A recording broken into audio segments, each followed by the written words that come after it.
भारत सरकार ने तमाम गेमिंग ऐप्स पर बैन लगाने की तैयारी अब पूरी कर ली है।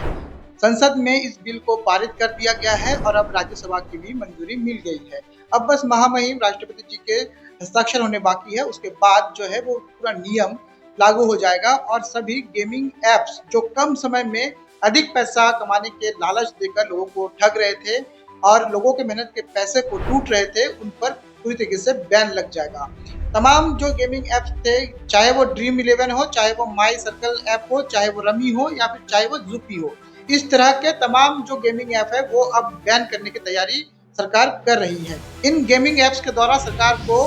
20,000 करोड़ का हर साल मुनाफा होता था टैक्स के रूप में, पर अब जनता के हित को देखते हुए सरकार ने इस पर बैन लगाने की पूरी तैयारी कर ली है। अब इस तरह के गेमिंग ऐप्स को बनाने वाले पर 1 करोड़ का जुर्माना और 3 साल की जेल, इस प्रकार के गेमिंग ऐप्स का प्रचार प्रसार करने वाले यानी ऐड करने वाले पर 50 लाख का जुर्माना और 2 साल की जेल, और इस गेम को खेलने वाले जो इस पर पैसा लगाएंगे और जो खेलेंगे उन पर